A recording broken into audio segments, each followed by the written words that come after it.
Ocupação é uma necessidade social. Nós estamos num estado criminoso, que sabota a educação, sabota a saúde, dominado por empresas, que tem uma estrutura escravagista mantida. Na minha opinião, a gente nunca viveu numa democracia, isso aqui nunca foi uma democracia.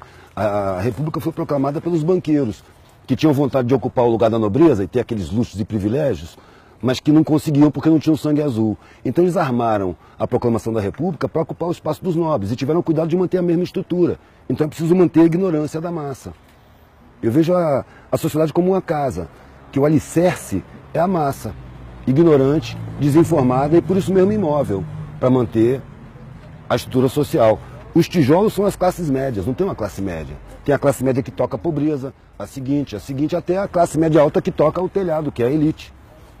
E a elite também está pressionada, porque existe a comieira, é na comieira que está o poder da sociedade, não nessa gerência. Governo para mim é gerência, não é governo.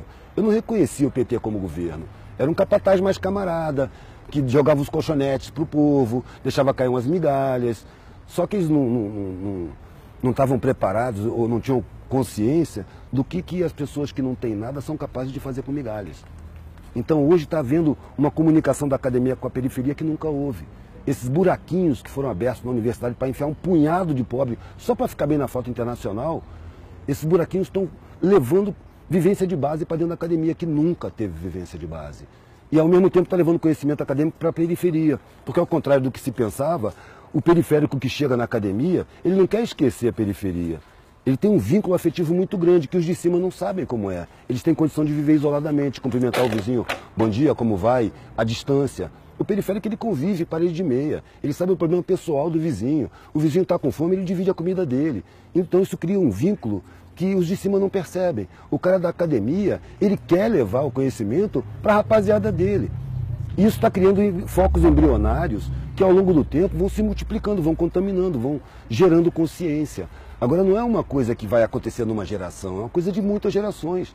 A sociedade levou milênios para chegar nesse ponto aqui. As pessoas que querem mudar o mundo invariavelmente desistem, porque elas querem mudar o mundo para si. Eu quero ver um mundo justo. Eu sei que eu não vou ver o mundo justo, mas se eu não viver na função de buscar um mundo menos injusto, minha vida não tem sentido. Então a parada é essa, tem que ocupar tudo. Tem que ocupar todos os espaços, porque todos os espaços estão negados para a maioria.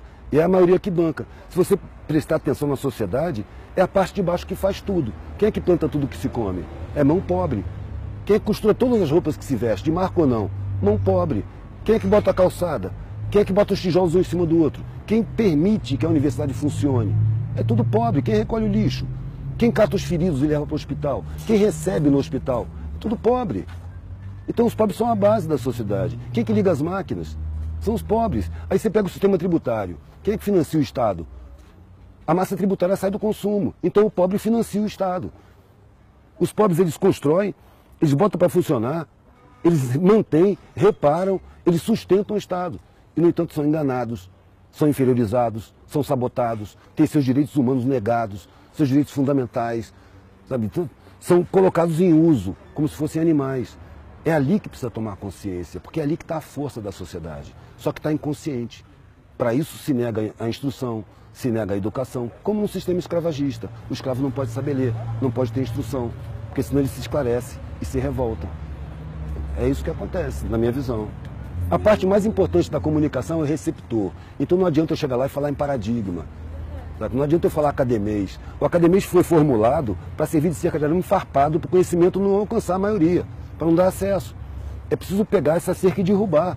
É preciso falar errado. É preciso engolir plural, errar concordância.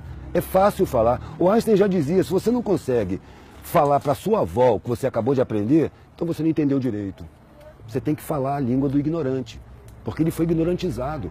Quando eu estou diante de um cara desdentado, analfabeto, eu não estou diante do inferior, eu estou diante de uma vítima de crime social. A sociedade é criminosa. Então, se eu tive meus direitos respeitados, eu tenho uma dívida com essa galera, eu não tenho superioridade. Eu tenho uma responsabilidade a mais, eu tenho que ser mais tolerante, eu tenho que aprender a falar a língua dele, para mostrar para ele que ele não é inferior porra nenhuma. Isso é uma grande mentira. Ele é a base da sociedade. E é o mais forte de todos. Porque o patrão, se ele perder os empregados, arrisca ele não saber fritar um ovo. Quem faz tudo são os empregados. Quem trabalha com dificuldade se fortalece, supera dificuldades.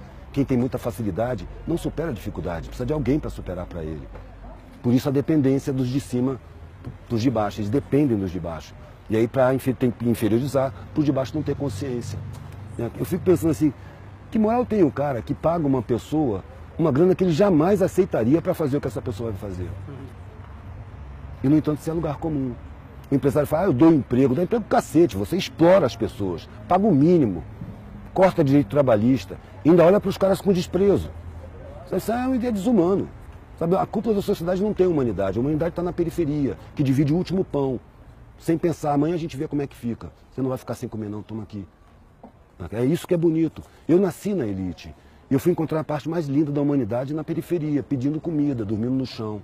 Ali eu encontrei a humanidade mais bonita. Só que eu percebi, ali está todo mundo ignorantizado, está todo mundo sabotado. Sabe? É uma puta sacanagem, sabe? Eu prefiro falar com os de baixo.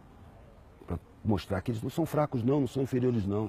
Eu paro para botar gás na Kombi velha que eu tenho e pergunto pro cara assim, meu irmão, imagina... Primeiro eu falo com o cara, eu chego lá, o cara fala, ô patrão, eu já fiz alguma merda, mas me desculpa aí, o que eu fiz? Eu falo, não, por quê? Tu tá me xingando, velho, patrão? Patrão é um parasita, velho, que trepa nas tuas costas, vive às suas custas, diz que tu que vive às custas dele. Que te esfola, te ameaça, te espreme, te cobra, te paga uma merreca e acha que você tem que ter gratidão por ele. Imagina que seu patrão perdeu os empregados, perdeu o que ele tem que viver a sua vida. O que ele faz? 99% das vezes o cara responde, ele se mata. Claro que se mata. Ele não tem peito para encarar as dificuldades. Ele só encontra facilidade. Facilidade fragiliza. É a dificuldade que fortalece. Então os mais fortes eles estão inconscientes. É preciso mostrar para os mais fortes que eles são. Que eles não sabem. A sociedade não deixa de saber. Tá bom? Tá lindo, meu Deus.